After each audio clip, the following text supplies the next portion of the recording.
उम्मीदों की जानकारी आपने दी है और यकीनन जल्द से जल्द ये सुविधा लोगों तक मुहैया हो, ताकि आम जनता जो इस वक्त काफी ज्यादा परेशान चल रही है, अलग अलग हिस्सों से जिस तरह की तस्वीरें बेचैन करने वाली सामने आ रही हैं, उन तस्वीरों पर रोक लग पाए। अब अगला सवाल, चूंकि एक बड़ी आबादी अपने घरों के भीतर कैद है, साथ ही जिन लोगों को कम लक्षण है या जिनको लक्षण नहीं है वो होम क्वारंटीन है, ऐसे में उन परिवार को आप क्या सलाह देना चाहेंगे? क्या होम क्वारंटीन के बाद घर की बड़े पैमाने पर सफाई होनी बहुत जरूरी है?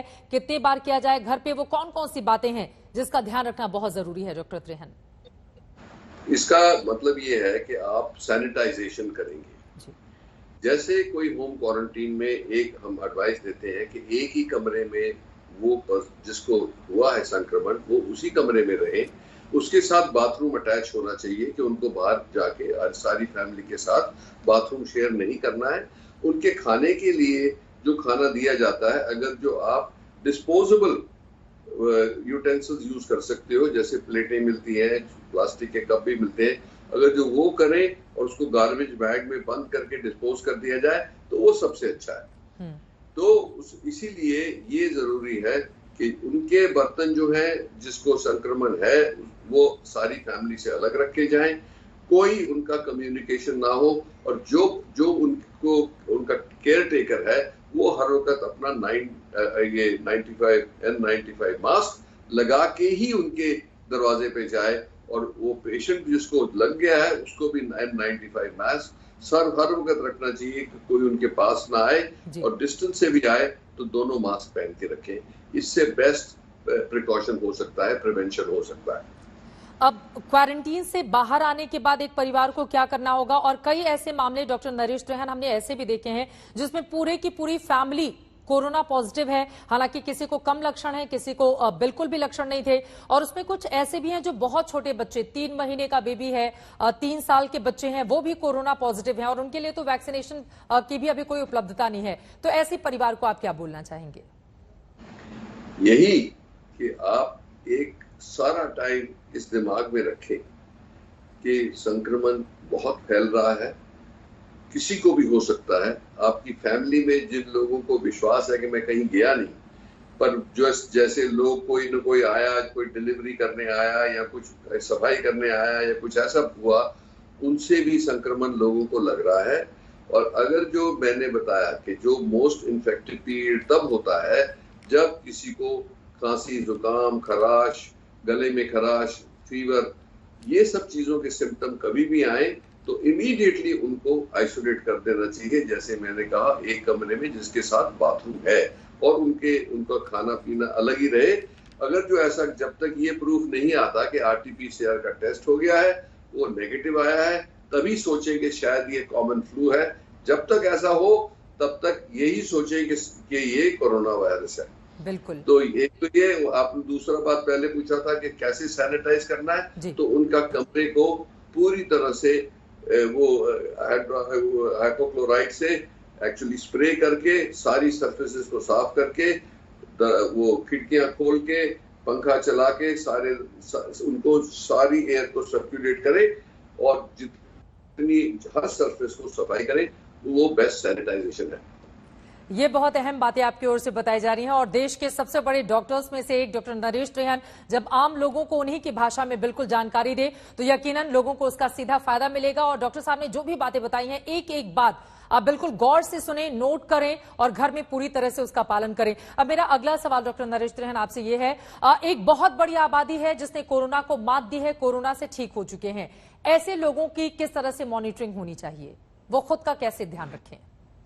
तो ये एक अच्छा अहम सवाल है, इसलिए कि एक तो आप देखेंगे कि किसी को फेफड़ों में इतना इफेक्ट पड़ता है कि उनका सांस फिर भी फूलेगा, और कई लोगों को हम ऑक्सीजन पे घर भेजते हैं कि उनकी लंग्स की रिकवरी होती जाए। तो ये जरूर है कि किसी किसी के ऊपर इतना प्रभाव पड़ता है कि उनके मसल पेन करते हैं, उनका एपेटाइट, उनकी जो एनर्जी है वो कम हो जाती है, और सांस लेने में तकलीफ होती है। तो इसीलिए हम उनको वही प्रिस्क्रिप्शन देते हैं जो हर एक के लिए उचित हो, जो ये इंडिविजुअलाइज्ड ट्रीटमेंट होता है। पर आज के दिन एक बहुत बड़ी चीज सरफेस पे आ रही है, वो है जो म्यूकोमाइकोसिस, ये ब्लैक फंगस जिसको हम कहते हैं। ये बहुत खतरनाक चीज है और किनको होती है ये मैं वार्निंग दे दूं। जिन लोगों को मीडियम और सीवियर इन्फेक्शन हुआ था कोविड से, जिन लोगों के फेफड़ों के लिए या उनकी जो इम्यूनिटी को कम करने के लिए जो कॉर्टिसोन मतलब स्टेरॉइड्स जिसको यूज किया जाता है आज के दिन लाइफ को बचाने के लिए, अगर जो वो हाई डोजेस में काफी दिनों के लिए दी गई है और खास करके उन लोगों को जिनको डायबिटीज है जी, वो जनता जो है वो सबसे ज्यादा वल्नरेबल है इस म्यूकोरमाइकोसिस से प्रभावित होने। तो उनको ये लग गया तो ये बहुत डेंजरस है, क्योंकि इसका पता नहीं लगता जब तक वो फैल ना जाए। तो मैं आज ये आपके माध्यम से ये लोगों को बताना चाहता हूँ कि इस म्यूकोरमाइकोसिस के क्या सिम्टम्स होते हैं जी। तो सबसे ज्यादा जो पहले सिम्टम आता है वो आता है कि नाक के अंदर ब्लॉकेज सा लगता है कि ब्लॉकेज आ गया बिल्कुल। दूसरा ये है कि आपके ओरल कैविटी में जैसे गाल है, तालू है, जबान है, उसके नीचे कोई ब्लैक स्पॉट्स आए जिसको हम इग्नोर नहीं करना है। उनको इमीडिएटली देखना चाहिए कि ये जो है किसी डॉक्टर जो नॉलेजेबल हो उसको दिखाया जाए। दूसरा आप देखेंगे कि यहाँ साइनसिस जो है, साइनसिस में तकलीफ होनी शुरू होती है और गाल के ऊपर जो है वो बिल्कुल नमनेस के मतलब जैसे हम छूते हैं तो हमारे को सेंसेशन लगता है, वो सेंसेशन खत्म होना शुरू हो जाता है। और कई लोगों में आंखों के लिड्स जो है वो खुल जाते हैं, कईयों को नजर में तकलीफ होती है। पर ये मैं आज बताना चाहूंगा कि अगर जो किसी को ऐसे सिम्टम्स है तो आप टाइम वेस्ट मत करें, क्योंकि अगर जितना ये इसको डिले करेंगे उतनी उसकी ट्रीटमेंट और भी कॉम्प्लिकेटेड हो जाएगी, भयंकर है। क्योंकि ये क्या करता है, ये आंखों में अगर जो घुस गया तो आंख को भी निकालना पड़ता है, इतना सीरियस है। और अगर जो ये ब्रेन में चला गया, जो साइनसिस के माध्यम से ये ब्रेन में चला गया, तो फिर मेनिंजाइटिस हो जाता है, जिससे बहुत ही मुश्किल से इंसान बचेगा।